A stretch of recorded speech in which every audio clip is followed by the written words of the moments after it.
신데렐라를 둔 호라비가 있었다. 딸에겐 가정교사가 있었는데 그녀는 가정교사를 무척 좋아했고 가정교사도 그 딸을 그만큼 사랑했다. 소녀의 아버지는 재혼해서 마음씨 나쁜 부인을 맞았다. 부인은 아름다운 딸을 비웃으며 매우 냉정하게 대했기 때문에 소녀는 가정교사에게 나를 사랑하고 위로해주는 당신이 내 어머니라면 얼마나 좋겠어요? 하고 불평하곤 했다. 신데렐라에게 이런 식의 얘기를 계속 듣게 되자 가정교사는 내가 시키는 대로 하면 내가 네 엄마가 될 텐데 하고 말했다. 가정교사는 신데렐라에게 아버지가 사냥 갈 때까지 기다린 다음 다락방에 있는 상자 속에서 신데렐라의 옛날 옷들을 가져다 달라고 계모에게 부탁하라고 시켰다. 계모는 내게 상자 뚜껑을 들고 있으라고 할 거야. 계모가 상자 속을 찾을 때 뒤로 돌아가 상자를 닫으렴. 그러면 그녀의 목이 부러질 거야. 신데렐라는 가정교사의 지시대로 살그머니 뒤로 가 목의 뚜껑을 꽝 닫아 계모를 죽였다. 아내가 사고로 죽었다고 믿은 아버지는 신데렐라를 위로했다. 상당한 애도의 기간이 지난 후 지졸라는 가정교사의 미덕을 칭찬하며 아버지에게 그녀와 결혼할 것을 권했다. 아버지는 처음엔 꺼려했지만 마침내 딸의 청을 들어주었다. 새 계모인 가정교사는 처음엔 신데렐라에게 아낌없는 관심을 주었지만 곧 감추어 두었던 자신의 6딸을 당당하게 데려왔다. 신데렐라를 저버린 가정교사는 아버지가 신딸에 대한 모든 사랑과 애정을 거둘 때까지 자신의 딸들을 아버지의 눈에 들도록 했다. 그때부터 집안에서 신데렐라의 위치는 급속도로 낮아졌다. 신데렐라는 침실에서 부엌으로, 응접실의 상석에서 벽난로 쪽으로, 비단과 금빌 의상에서 헌옷으로, 영광의 자리에서 천덕꾸러기의 신세로 내몰렸다. 애완동물처럼 밤마다 아궁이 곁에 웅크리고 있었기 때문에 신데렐라는 계모와 의붓자매들에게 고양이 신데렐라라는 이름으로 불렸다. 어느 날 신데렐라의 아버지는 시장에 가려 한다고 말합니다. 그리고 문을 나서며 딸들에게 선물로 무엇을 원하느냐고 묻습니다. 좋은 옷. 의붓딸 중 하나가 말했습니다. 진주와 보석. 또 다른 딸이 말했습니다. 신데렐라, 넌 무엇을 원하니? 아버지가 물었습니다. 집에 오시는 길에 아버지 모자에 닿은 첫 번째 작은 나뭇가지를 가져다 주세요. 그것이 원하는 전부예요. 아버지는 두 의붓딸에게 좋은 옷, 진주와 보석을 가져다 주었습니다. 또 집에 오는 길에서 푸른 숲길을 달릴 때 개암나무 가지가 모자에 닿았기 때문에 그것을 꺾어 집으로 가져왔습니다. 집에 도착하여 아버지는 의붓딸들에겐 그들이 원했던 것을, 신데렐라에게는 작은 가지를 주었습니다. 신데렐라는 아버지께 감사를 표하고 어머니의 무덤을 찾아가 작은 가지를 심었습니다. 신데렐라가 너무 서글프게 울어서 눈물이 그곳에 떨어졌고 가지가 자라더니 아름드리 나무가 되었습니다. 신데렐라는 하루에 3번 나무를 보려고 그곳에 갔고 울면서 기도했습니다. 그때마다 하얀 새가 나무에서 날아올라 신데렐라가 어떤 소원을 말하기만 하면 무엇이든 가져다 주었습니다. 무도회가 알려지자 신데렐라는 계모에게 갈 수 있는지를 물었습니다. 계모는 신데렐라에게 재 속에 흘린 한 접시의 콩을 2시간 안에 모두 고른다면 갈 수 있다고 합니다. 그 일은 할당된 시간에 마칠 수 없는 것이었습니다. 그러나 신데렐라는 마술나무에 사는 비둘기를 불러 도와달라고 부탁합니다. 비둘기들이 1시간 안에 콩을 골라내어 신데렐라는 불가능한 일을 완수합니다. 계모는 물러서지 않고 신데렐라에게는 적당한 옷이 없으니 데려갈 수 없다고 합니다. 그리고 2딸만 데리고 문을 나섭니다. 집안에 아무도 없기 때문에 신데렐라는 개암나무 아래 어머니의 무덤으로 갔습니다. 그리고 어린 새가 말한 것을 기억해내곤 외쳤습니다. 내 작은 나무야, 펄럭이고 흔들려라.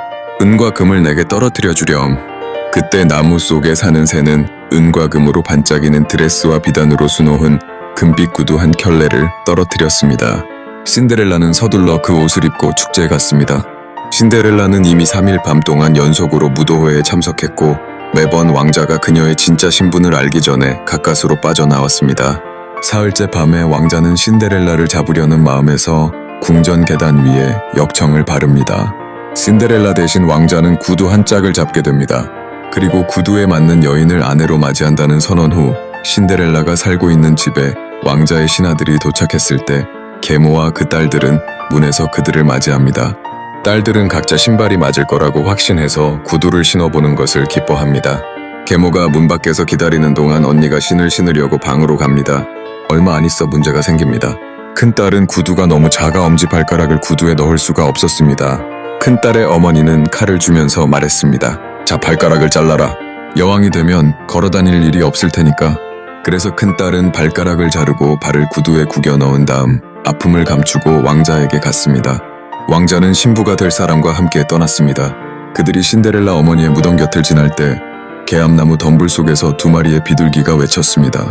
돌아보고 살펴봐라, 돌아보고 살펴봐라. 구두 안에 피가 있구나. 구두는 그녀에게 너무 작구나. 진짜 신부가 그대를 기다리네.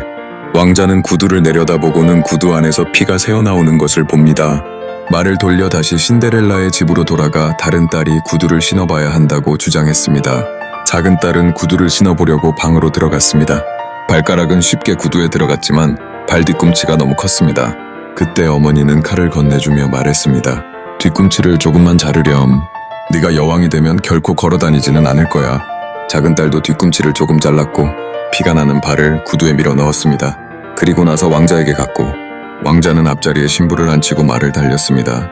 왕자가 둘째 딸과 함께 개암나무 옆을 지날 때 새들이 다시 구두에서 떨어지는 피를 지적하여 속았다는 것을 알려주었습니다. 왕자는 말머리를 돌려서 가짜 신부를 집으로 데려다주고 아버지와 계모에게 강한 불쾌감을 표현합니다. 이 여자는 아니요. 다른 딸이 없소? 왕자는 물었다. 없어요.